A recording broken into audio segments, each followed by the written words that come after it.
കണ്ടോ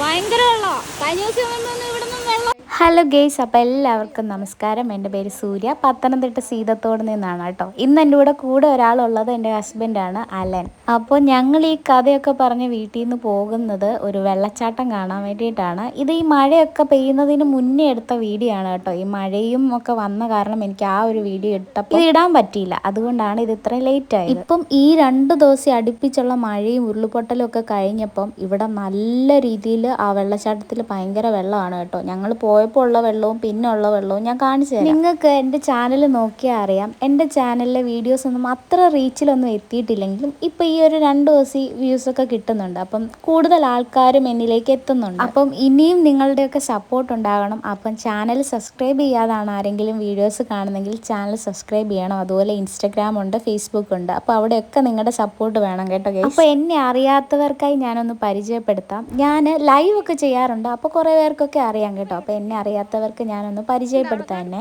ആദ്യം തന്നെ പറഞ്ഞല്ലോ എൻ്റെ വീട് സീതത്തോടാണെന്ന്. അപ്പോൾ സീതത്തോടും ചിറ്റാറും എന്ന് പറയുമ്പോൾ 2 സ്ഥലങ്ങളാണ് പത്തനംതിട്ട ജില്ലയിലെ തന്നെ 2 പഞ്ചായത്തുമാണ്. ആ ചിറ്റാർ ഗ്രാമപഞ്ചായത്തിലാണ് എൻ്റെ ഹസ്ബൻഡിൻ്റെ വീട്, അതുപോലെ സീതത്തോട് ഗ്രാമപഞ്ചായത്തിലാണ് എൻ്റെ വീട്. അപ്പോൾ സീതത്തോട് നിന്ന് എന്നെ കെട്ടിച്ചയച്ചത് ചിറ്റാറിലേക്കാണ്. അപ്പോൾ പലരും വീഡിയോസ് ഇടുമ്പോൾ ചോദിക്കാറുണ്ട്, നിങ്ങൾ സത്യത്തിൽ എവിടാണ് നിൽക്കുന്നത് എന്നൊക്കെ ചോദിക്കാറുണ്ട്. ഞങ്ങൾ 2 വീട്ടിലും പോകാറുണ്ട്, 2 വീട്ടിലും ഒരേപോലെയാണ് നിൽക്കുന്നത്. അവിടെയാണെങ്കിൽ സീതത്തോട്ടിലാണെങ്കിലും അമ്മയും പപ്പയും തന്നെ ഉള്ളൂ, ഇവിടെയാണെങ്കിലും അമ്മയും അച്ഛനും തന്നെ ഉള്ളൂ. ഏട്ടൻ്റെ വീട് ചിറ്റാറാണെങ്കിലും ചിറ്റാറിൽ നിന്ന് ഏകദേശം ഒരു 3 കിലോമീറ്റർ ഉള്ളിലേക്ക് പോയിട്ടാണ് വീടുള്ളത്. എൻ്റെ സീതത്തോട് നിന്ന് ഏകദേശം 3.5 കിലോമീറ്റർ മാറിയിട്ടാണ് കേട്ടോ. അപ്പോൾ എവിടെ എന്തൊരു പ്രശ്നം വന്നാലും ഞങ്ങൾ 2 പേരും ഒരുപോലെയാണ് പോകുന്നതും സഹകരിക്കുന്നതും എല്ലാം. ഞങ്ങൾക്ക് 2 വീട്ടുകാരെയും വേണം. എൻ്റെ ചാനലിൽ ഞാൻ കൂടുതലായിട്ടും കാണിക്കുന്നത് ഔഷധ സസ്യങ്ങളെ പരിചയപ്പെടുത്തിയും അതിൻ്റെ ഉപയോഗങ്ങൾ എന്തൊക്കെയാണെന്നൊക്കെ പരിചയപ്പെടുത്തുന്നതാണ്. അങ്ങനെയുള്ള ഔഷധ സസ്യങ്ങൾ ഇന്നതാണെന്ന് എനിക്ക് മെയിനായിട്ട് പറഞ്ഞു തരാറുള്ളത് അമ്മയാണ്. അപ്പം ഇപ്പം എവിടെങ്കിലും പോയി കഴിഞ്ഞാൽ നമ്മൾ ഈ പച്ചപ്പിനെ നോക്കും, അത് ഇതാണെന്ന് പറയാനുള്ള ഒരു ധൈര്യം എനിക്കിപ്പോൾ ഉണ്ട്. പലർക്കും ഈ ചെടികളൊക്കെ കണ്ടുപരിചയം ഉണ്ടെങ്കിലും എന്താണ് അതിൻ്റെ ഉപയോഗം അല്ലെങ്കിൽ അതിൻ്റെ പേരെന്താണെന്ന് ഇപ്പോഴത്തെ ആർക്കും അങ്ങനെ അറിയത്തില്ലെന്നാണ് എനിക്ക് തോന്നുന്നത്. പണ്ടുള്ള അച്ഛന്മാരും വല്യമ്മമാരും ഒക്കെ നമുക്ക് പറഞ്ഞു തരുന്നു. അങ്ങനെ അമ്മയ്ക്ക് കിട്ടിയ ഒരു അറിവ് എനിക്കും പറഞ്ഞു തന്നു, അത് ഞാൻ നിങ്ങളിലേക്ക് എത്തിച്ചു. അല്ലാതെ അമ്മ വൈദ്യരോ ഞാൻ വൈദ്യരോ ഒന്നുമല്ല. ഒരു അറിവ് മറ്റുള്ളവരിലേക്ക് പങ്കിടുക എന്ന് പറയുന്നത് ഏറ്റവും വലിയൊരു നല്ല കാര്യമാണെന്ന് ഞാൻ വിചാരിക്കുന്നത് കേട്ടോ. നമ്മൾ ഈ തൊട്ട് തലോട് നടക്കുന്ന ഓരോ ഇലകളും അതിൻ്റെതായ കുറേ ഔഷധ ഗുണങ്ങളുണ്ട്, പക്ഷെ നമ്മൾക്കൊന്നും പലതും അറിയത്തില്ലെന്നേ ഉള്ളൂ. അത് ഞാൻ പരിചയപ്പെടുത്തി തരുന്നു, അത്രേ ഉള്ളൂ കേട്ടോ. സീതത്തോട്ടിലെ വീടിൻ്റെ കാര്യം പറയുവാണെങ്കിൽ അവിടെ കൂടുതലും അയൽവക്കം ഒന്നുമില്ല. കുറേ ആൾക്കാർ ഇറങ്ങി വാടകയ്ക്കും വീട് വെച്ചും അങ്ങനെയൊക്കെ പോയി. ഇവിടെയും അതേപോലെയുള്ള ഒരു പ്രദേശമാണെന്ന് പറയാൻ പറ്റത്തില്ല, എന്നാലും കുന്നും ചരിവും മലകളും ഒക്കെയാണ്. ഇപ്പം നേരത്തെ ഇവിടെ റബ്ബറൊക്കെ ഉണ്ടായിരുന്നു, അതൊക്കെ വെട്ടി ഫുൾ കൈതത്തോട്ടം ആക്കിയിട്ടുണ്ട് ഇപ്പോൾ ഇവിടെ. എൻ്റെ ചാനലിൽ നിങ്ങൾ നോക്കിയാൽ മതി, ഞാൻ ഈ കാടും പടലും വീട്ടിലെ വിളവെടുപ്പും അങ്ങനെയുള്ള പല വീഡിയോസും ഇട്ടിട്ടുണ്ട്, പക്ഷെ ആർക്കും എത്തിയിട്ടില്ലെന്ന് മാത്രം. ഈ മഴ വന്നപ്പോൾ ഞാൻ ഞങ്ങളുടെ വീടിൻ്റെ അവിടെ ഉരുള് പൊട്ടിയിരുന്നു, മണ്ണിടിച്ചിലുണ്ടായിരുന്നു ഒക്കെ പറഞ്ഞ് വീഡിയോ ഇട്ടിരുന്നു.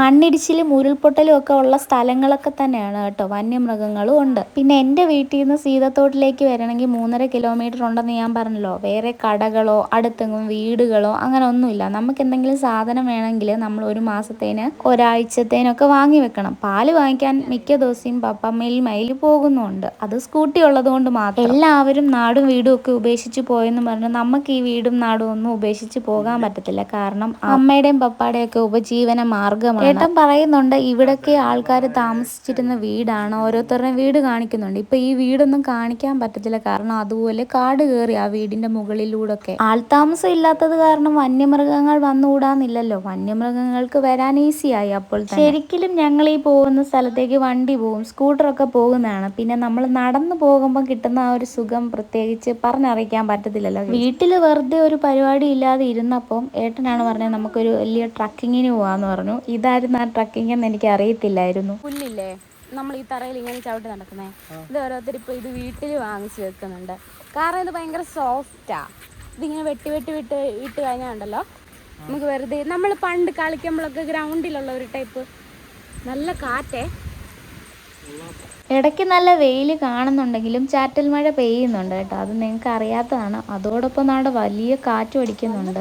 മരം മണ്ട വീഴുമോന്നൊന്നും അറിയത്തില്ല. പക്ഷെ ഞങ്ങൾ ഇങ്ങനെ ഈ പ്രകൃതിയൊക്കെ ആസ്വദിച്ച് അങ്ങ് നടക്കുകയാണ്. ഞാൻ ആദ്യം തന്നെ പറഞ്ഞിരുന്നല്ലോ, നമ്മുടെ വെള്ളപ്പൊക്കമൊക്കെ ആകുന്നതിന് മുന്നേ ഞങ്ങൾ എടുത്ത ഒരു വീഡിയോ ആണ്. പോകുന്ന വഴിക്ക് കുറച്ച് കാന്താരി കണ്ടു. അതിനൊരു പ്രത്യേകത എനിക്ക് തോന്നി. കാരണം നമ്മുടെ പച്ചമുളകൊക്കെ ഇല്ലേ, അതിൻ്റെ അത്രയും വലിപ്പവും വണ്ണമൊക്കെ ഉള്ളതായിട്ട് തോന്നി. ഞാനത് പറിച്ചെടുത്തിട്ടുണ്ട്. എന്താണെന്ന് എനിക്കറിയത്തില്ല. എനിക്ക് കാന്താരി ചമ്മന്തിയും കാന്താരിയൊക്കെ ഭയങ്കര ഇഷ്ടമാണ്. കാന്താരി കഴിക്കുന്നത് കൂടുതൽ കഴിച്ചാൽ പ്രശ്നമാണ് കേട്ടോ. കുറച്ച് കഴിച്ചാൽ നമ്മുടെ കൊളസ്ട്രോൾ ഒക്കെ കുറയ്ക്കാൻ പറ്റിയ വലിയൊരു സാധനമാണ് ഈ കാന്താരിയെ. അപ്പം ഞാൻ എല്ലാവരോടും ഇത് അമിതമായി കഴിക്കണമെന്നൊന്നും പറയത്തില്ല. കാരണം ഇത് അൾസറൊക്കെ കൂടുതലായിട്ട് നമുക്ക് നമ്മുടെ ശരീരത്തിൽ ഉണ്ടാകും. അതുകൊണ്ട് ഇത് കൂടുതലായിട്ട് കഴിക്കല്ലേ. അധികമായാലും അമൃതം വിഷമെന്നാണല്ലോ. അപ്പം അധികം കഴിക്കാതിരിക്കുക. അപ്പം ഞാൻ ആ പറിച്ചത് ഈ റോഡിലോട്ട് ഇട്ടിട്ട് പോകും. തിരിച്ചു വരുമ്പോൾ എടുക്കാം. നമ്മളിങ്ങനെ പറിച്ചെടുക്കാൻ പറ്റത്തില്ല. കാരണം നല്ല പണിയാണ്. മഴ എങ്ങാനും പെയ്താൽ തീർന്നു പോകും. അതുകൊണ്ട് ഞങ്ങളത് ആ റോഡ് സൈഡിൽ ഇട്ടിട്ട് ഞാൻ ഏട്ടൻ അങ്ങ് ചെന്നിരുന്നു. അപ്പോളെ ഇവിടെ എന്തോ ഫാം ഒക്കെ ഉണ്ടായിരുന്നു എന്നാണ് പറയുന്നത്. പക്ഷെ ഇപ്പം ഫാം ഒന്നും ഇല്ല. മൊത്തം കാട് കയറി പോയിരിക്കുക. ഗേറ്റ് ഒക്കെ കണ്ടില്ലേ. ഞാൻ ഇതിന് മുന്നേ ഇതുവഴി വണ്ടിക്ക് വന്നിട്ടുണ്ട്. ഇവിടെ വന്ന് ഞങ്ങൾ കുളിച്ചിട്ടൊക്കെ ഉണ്ട്. നല്ല രസമായിരുന്നു. ഭയങ്കര വെള്ളച്ചാട്ടമാണ് ഇവിടെ. ഇപ്പം മിക്ക സ്ഥലങ്ങളിലും ഇതുപോലെ മഴ പെയ്തത് കൊണ്ട് നല്ല വെള്ളച്ചാട്ടം ഉണ്ട്. ഇവിടെ ഞാൻ വീണ്ടും ഒരു ഇല കണ്ടു. അതപ്പോൾ ഏട്ടനോട് പറയുകയാണ് അതാണ് ഇത് പൊന്നാരി വീരൻ എന്നാണ് ഞങ്ങൾ ഇവിടെ പറയുന്നത്. ഒരു മഞ്ഞ പൂക്കളൊക്കെ ഉള്ള ഒരു ചെടിയാണ് കേട്ടോ. തോരൻ വെച്ച് കഴിക്കും അതിൻ്റെ ഇലകളൊക്കെ. അപ്പം അതാണ് ഞാൻ ഏട്ടനോട് പറഞ്ഞു കൊടുക്കുന്നത്. ആൾക്കാരിപ്പം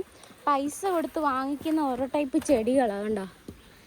കണ്ടോ ഇതൊക്കെ ഇവിടെ ചുമ്മാ ഇങ്ങനെ നിൽക്കുകയാണ്. കണ്ടോ ആർക്കെങ്കിലും വേണോ? ഇത് ചുമ്മാ ഇവിടെ കാട്ടിലിങ്ങനെ ഇത് കണ്ടോ. ഇതിൻ്റെ ഒരു ഇല എന്ന് പറയുമ്പോൾ ഒരു വെറൈറ്റി ഇല കണ്ടോ. ഇത് കണ്ടോ നാരകത്തിൻ്റെ ഒക്കെ ഇല പോലെ. ഇനി നമുക്ക് താഴോട്ട് പോകണ്ടോ. അവിടെ വലിയൊരു അരുവിയായിരുന്നേ. അപ്പം ഞങ്ങൾ ഇത്രയും ദൂരം താണ്ടി വന്നപ്പോൾ ഇടത്ത് വശത്ത് കാടൊക്കെ എടുത്തിട്ടിരിക്കുന്നു. അപ്പം ഞാൻ ഏട്ടനോട് ചോദിച്ചു ഇവിടെ കാടൊക്കെ എടുത്തിട്ടുണ്ടല്ലോ. അപ്പോൾ ഈ റോഡ് സൈഡിൽ എൻഡിൽ ഒരു വീട് താമസക്കാരുണ്ട്. അപ്പോൾ അവരെടുത്താണെന്നാണ് പറയുന്നത്. അവിടെ ഒരു വീടൊക്കെ ഉണ്ട്. നമ്മുടെ അതുവഴി ആംഗിൾ പോകുന്നതും കണ്ടിട്ടുണ്ട്. ഇപ്പം വെയിലാണെങ്കിൽ റോഡ് നല്ല തെന്നി കിടക്കുവാണ്. ഞാൻ ക്യാമറ പിടിച്ചിട്ടുണ്ടെങ്കിൽ സൂക്ഷിച്ചിറങ്ങിയില്ലെങ്കിൽ തെന്നി അടിച്ച് വീഴും. കൈയും കാലും എല്ലാം. നമ്മൾ ഇങ്ങനെയൊക്കെ പോകുമ്പോൾ ഈ ഫ്രഷ് എയർ ഒക്കെ ശ്വസിച്ച് പോകുക, വലിയ മരങ്ങൾ കാണുക, ഇതൊക്കെ നിങ്ങളിലേക്ക് എനിക്ക് കാണിച്ചു തരാൻ പറ്റും. അതൊക്കെ നല്ലൊരു കാര്യമല്ലേ. എനിക്കങ്ങനെ തോന്നുന്നത്. പോകുന്ന വഴിക്ക് എന്തിനേലും വന്യമൃഗങ്ങളെ കണ്ടാൽ ഞാൻ നിങ്ങൾക്ക് കാണിച്ചു തരാം, ഭാഗ്യമുണ്ടെങ്കിൽ നിങ്ങൾക്ക്. എനിക്ക് തോന്നുന്നു ഇപ്പൊ പത്തനംതിട്ട ഏരിയ നോക്കുവാണെങ്കിൽ കുറേ സ്ഥലങ്ങളിലൊക്കെ ഇതുപോലെ വലിയ വെള്ളച്ചാട്ടമൊക്കെ കാണാനുണ്ട്. ഞങ്ങളൊക്കെ ഇത് കണ്ട് മടുത്തതായതുകൊണ്ടായിരിക്കും വലിയ ഭംഗിയൊന്നും തോന്നില്ല. പക്ഷെ നിങ്ങൾ പുറത്തുള്ള എറണാകുളത്തുള്ളതും അങ്ങനെ ദൂരത്തുള്ളവരൊക്കെ കാണുമ്പോൾ അവർക്കൊരു പ്രത്യേകതയാണ് ഇത് കാണുന്നത് തന്നെ. അപ്പം ഞാൻ സൂക്ഷിച്ചൊക്കെയാണ് ഇറങ്ങുന്നത് കേട്ടോ. നിങ്ങൾക്ക് നോക്കിയാൽ അറിയാം. അധികം വണ്ടിയൊന്നും പോകാത്ത റോഡായതുകൊണ്ട് റോഡിൽ നിറച്ചും പായലാണ്. സ്ഥിരമായിട്ട് വണ്ടിയൊക്കെ പോകുമായിരുന്നെങ്കിൽ ഇത്രയും പായലുണ്ടാകത്തില്ല. ഇപ്പം എനിക്ക് തോന്നുന്നു ഇതുവഴി തടി എങ്ങാണ്ട് കൊണ്ടുപോയിട്ടുണ്ടെന്ന് മാത്രമേ എനിക്ക് തോന്നുള്ളൂ. ഇതാണ് ഞാൻ മുമ്പേ പറഞ്ഞ വീട്ടിലേക്ക് കയറുന്ന വഴി കേട്ടോ. അതുപോലെ ഇടയ്ക്കെല്ലാം ഇല ഇങ്ങനെയില്ല, ചേമ്പിൻ്റെ ഇല. അതിൻ്റെ ചേമ്പിൻ്റെ ഇല എന്ന് പറയുമ്പോൾ ഒരു വഴുവഴുക്കുള്ളതല്ലേ, ആ ഇലയും വീണ് കിടക്കും. അതി ചവിട്ടി എന്താണെങ്കിലും മറിഞ്ഞു വീഴും. ഞാനൊന്ന് തെന്നിയായിരുന്നു, നിങ്ങൾ കാണാഞ്ഞതാണ് കേട്ടോ ഗൈസ്. അപ്പം നിങ്ങളെ അടുത്തൊരു ചെടി ഞാൻ പരിചയപ്പെടുത്താം. അതാണ് കാട്ടുബോൾസ് എന്ന് പറയുക. ഒരു പിങ്ക് കളർ പൂവാണ് കേട്ടോ. നമ്മുടെ ഈ കൽത്താമര പോലൊക്കെ തന്നെയാണ് അതിൻ്റെ പൂവും. അതിൻ്റെ ഒരു ഗണത്തിൽപ്പെടും ഇത്. ഉപയോഗം ഉണ്ടോയെന്ന് ചോദിച്ചാൽ എൻ്റെ ഇതുവരെയുള്ള അറിവിൽ ഉപയോഗങ്ങളൊന്നും കണ്ടിട്ടില്ല. ഇതാണ് നമ്മുടെ കാട്ടുബോൾസം കേട്ടോ. നമ്മുടെ നാട്ടിലുള്ള ബോൾസത്തിൻ്റെ അരിയൊക്കെ പോലെ തന്നെയാണ് ഇതിൻ്റെ അരിയും. ഞാൻ കാട്ടുബോൾസം എന്നാണ് ഇതുവരെ കേട്ടിട്ടുള്ളത്. പലയിടത്തും ഇനിയും പല പേരാണോ എന്നൊന്നും എനിക്കറിയത്തില്ല. പുള്ളിക്ക് തിരിച്ചോടി പോകാനാണ്. ആ പാമ്പിനെ കണ്ടിട്ട് പോലും തിരിച്ചോടിയില്ല. എന്തിനാണ് എന്നോട് ഈ മഹാപാവം? ഞാൻ എന്ത് തെറ്റ് ചെയ്തിട്ടാ? ഞാൻ എന്ത് തെറ്റ് ചെയ്തിട്ടാണ് എന്നെ ഈ കാട്ടിക്കൊണ്ട് കളയുന്നത്? ഞാൻ എന്ത് തെറ്റ് ചെയ്തിട്ടാണ് താങ്കളോട്?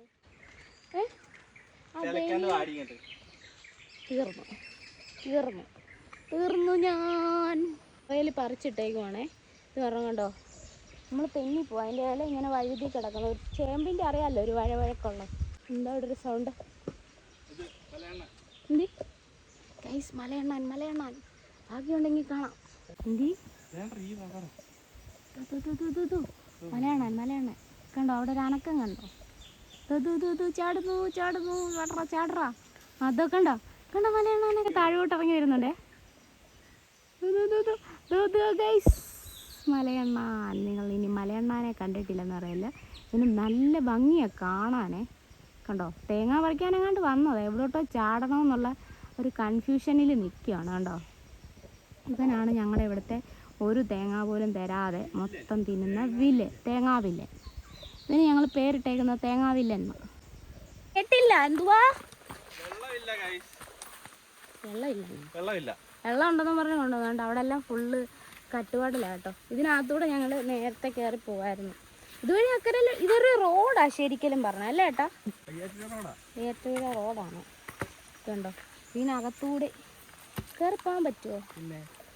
ഗൈസ് നോക്ക്, കാണിക്കാനാണ് നിങ്ങളെ ഞാൻ കൊണ്ടുവന്നു. നോക്ക്, ഇത്രയും വെള്ളമുണ്ട് കേട്ടോ. ഇതിലിനിയും എന്തൊക്കെ ഒളിഞ്ഞിരിക്കുന്ന അറിയത്തില്ല. ഇവിടെ വെള്ളം കുറവായി. കഴിഞ്ഞ പ്രാവശ്യമൊക്കെ വരുമ്പോൾ നല്ല വെള്ളം ഉണ്ടായിരുന്നു. ഇപ്രാവശ്യം മഴ കുറവായതുകൊണ്ടാണ് നല്ല വെള്ളമൊന്നും ഇല്ല. കണ്ടോ, ഇത് കണ്ടോ, ഇവിടെ വന്നാൽ കിട്ടുകാഴ്ചയാണ്ടോ. ഇത്ര വലിയ മരമൊക്കെയാണേ. കണ്ടോ, വെള്ളം കുറവാണ്. മേളിൽ നിന്ന് നല്ല വെള്ളച്ചാട്ടം ഉണ്ടായിരുന്നു കഴിഞ്ഞ വർഷമൊക്കെ. കണ്ടോ, ഇപ്രാവശ്യം വെള്ളം തീരെ കുറവാണ്. എല്ലായിടത്തും മിക്ക വെള്ളച്ചാട്ടങ്ങളിലും വെള്ളം കുറവാണ് പൊതുവെ. മഴ അധികം കിട്ടുന്നില്ല, അതുകൊണ്ടാണ്. കണ്ടോ, നിങ്ങളോട് ഞാൻ ഈ വീഡിയോ സ്റ്റാർട്ട് ചെയ്യുമ്പോഴേ പറഞ്ഞിരുന്നു, നമ്മുടെ വലിയ വെള്ളപ്പൊക്കം മഴയ്ക്ക് മുന്നേ ഞാൻ എടുത്ത വീഡിയോ ആണ്. ഇത് കഴിഞ്ഞിട്ടുള്ള വീഡിയോയും ഞാൻ എടുത്തിട്ടുണ്ട്. വെള്ളം കയറി കഴിഞ്ഞിട്ട് ഇവിടുത്തെ വെള്ളച്ചാട്ടം എത്രയുണ്ടെന്ന് ഞാൻ എടുത്തിട്ടുണ്ട്. അത് നിങ്ങളെ കാണിച്ചു തരാം. അതൊരു വേറെ വീഡിയോ ആയിട്ട് കാണിച്ചു തരാം കേട്ടോ. അപ്പം ഞങ്ങൾ ഇത്രയും കാഴ്ചകളൊക്കെ കണ്ട് നടന്നു വന്ന് ഇവിടെ ഭയങ്കര വെള്ളമാണെന്നൊക്കെ കരുതി വന്നത് ഞങ്ങളുടെ ഒരു തെറ്റായ ചിന്തയായി പോയെങ്കിലും ഞങ്ങൾക്ക് ഈ വരവ് നല്ലൊരു എൻ്റർടൈൻമെൻ്റ് ആയിരുന്നു. ഇതിപ്പോൾ നമ്മൾ വണ്ടിയിൽ ഇതുപോലെ യാത്ര ചെയ്താൽ നമുക്ക് ഈ ഒരു സുഖം കിട്ടത്തില്ല. നമ്മൾ പല കാഴ്ചകളും കണ്ടാണ് നടന്നു പോകുന്നത്. അതുപോലെ നമ്മുടെ ബോഡിക്ക് ഒരു എക്സസൈസും കൂടിയാണ് അല്ലേ. അങ്ങനെ കുറച്ചു നേരം നിന്ന് ഈ ചെറിയ വീഡിയോ ഒക്കെ എടുത്തതിന് ശേഷം ഞങ്ങൾ തിരിച്ചു പോകുന്നു കേട്ടോ. അവിടെ നിന്നപ്പോൾ തന്നെ വലിയൊരു മഴ പെയ്തു. ആ മരത്തിന്റെ അടിയിലൊക്കെ നിന്നത് കൊണ്ട് അധികം നനഞ്ഞില്ല. മീനെന്ന് പറയുമ്പോൾ കല്ലേപ്പറ്റിയാന്ന് തോന്നുന്നു കൂടുതലും. ഇതോ നമ്മൾ അതുവഴി ഇങ്ങനെ കയറി വന്നതേ.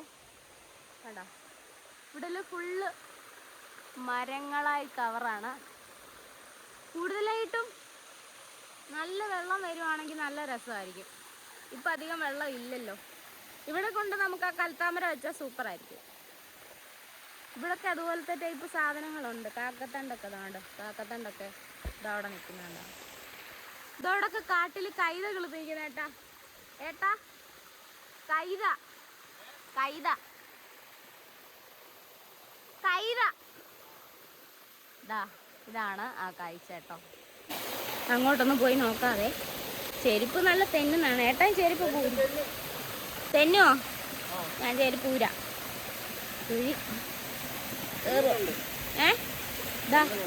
ഇപ്രാവശ്യം വെള്ളം കുറവല്ലേ? നോക്കങ്ങ് മുകളിന്ന് താഴോട്ട്. ഏട്ടായുടെ തലേ വെള്ളം വീണോലോ. എന്നിട്ടെന്താ ഇത് കേസ് മഴ പെയ്തു. നമുക്ക് ഇവിടെ കാണാൻ മരത്തിന്റെ ചോട്ടി കയറി നിൽക്കണം. മഴ നനയാതെ. കാരണം ഇത് വലിയ മരങ്ങളല്ലേ. ഇതിനകത്തേക്ക് വെള്ളം വരണേ കുറേ സമയം എടുക്കും. നമുക്കിവിടെ കാപ്പിച്ചോട്ടി വെള്ളം കയറി നിൽക്കാം. ഇവിടെ മൊത്തം കാപ്പിത്തോട്ടമാണേ കേട്ടോ. ഞാൻ ഇപ്പോൾ കാപ്പിയുടെ ചോട്ടി കയറിയപ്പോണ്ട് നല്ല മഴ പെയ്യാൻ കാണിക്കാം. മഴ പെയ്യുവാണ്. ഏട്ടാ എന്താ വെള്ളം കുത്തി വിടുവാണോ? നല്ല മഴ പെയ്തു. എന്നെ കൊണ്ട് കളഞ്ഞില്ല കേട്ടോ. എനിക്ക് തല വെക്കാൻ തൊപ്പി തന്നു. മഴ പെയ്യുമ്പോൾ ഇനി നനഞ്ഞ് പനി പിടിക്കണ്ടെന്ന് ഓർത്ത്. നമുക്ക് ഇവിടെ എല്ലാം ഫുൾ കൈതയാണ്. അതുകൊണ്ട് അവിടെ വെച്ച് അവർ കൈത വെച്ചുകൊണ്ടിരിക്കുക പുതിയതായിട്ട്. അവിടെ ഒരു തോടൊക്കെ ഉണ്ട്. കാണിക്കാം പുറകെ ക്യാമറ. വലിയ മലനിരകളാണേ. കണ്ടോ, അവിടെ കുറച്ച് മനുഷ്യർ കൈത വെക്കുന്നുണ്ട്. കണ്ടോ, ഇവിടെ ഫുള്ള് കൈതയാണ്, കൈതത്തോട്ടമാണ്. നമ്മുടെ വീട്ടിലേക്കുള്ള റോഡ് തന്നെയാണ് ആ റോഡ്. അവിടെ എല്ലാം റോഡാണ്. ഇത് കാടൻ എന്നെ നോക്കി നിൽക്കുന്നു. കുറച്ച് കാന്താരിയൊക്കെ. അതൊരു വെറൈറ്റി കാന്താരിയാണ്. ഞാൻ മുമ്പേ കാണിച്ചില്ലേ. ഈ കാന്താരി മുളകിൻ്റെ നീളം കണ്ടോ, പച്ചമുളകിൻ്റെ കൂട്ട് ഇത്ര നീളമുണ്ട്. കണ്ടോ, വളക്കൂടിൻ്റെ എന്തോ ഒരു പ്രത്യേകതരം. കാന്താരിയിലും പല വെറൈറ്റീസ് ഉണ്ടല്ലോ. ഞങ്ങൾ മഴ പെയ്തത് കാരണം തിരിച്ചിങ്ങ് പോകുന്നു കേട്ടോ. ഓണമായപ്പോഴത്തേനും പൂക്കളെല്ലാം ഞങ്ങളുടെ വീട്ടിലെത്തി. ഇതിൻ്റെ അടുത്ത വീഡിയോ എന്ന് പറയുമ്പോൾ ആ വെള്ളച്ചാട്ടം കാണിച്ചിട്ടുള്ള വീഡിയോ ആണ് ഗൈസ്. നല്ല വെള്ളം ഇപ്പോൾ ആയിട്ടുണ്ട്. അപ്പം നിങ്ങൾ കാത്തിരിക്കുക ആ വീഡിയോയ്ക്ക് വേണ്ടി. ഇപ്പം പുതിയ കാഴ്ചകളുമായിട്ട് ഞങ്ങൾ മല കയറുന്ന, ഇപ്പം മഴ കാരണം ഞങ്ങൾ നിർത്തി വെച്ചതാണ്. അപ്പം മല കയറുന്ന ഒരു വീഡിയോ ആയിട്ട് ഞങ്ങൾ വരുന്നതായിരിക്കും. അപ്പോൾ ബൈ.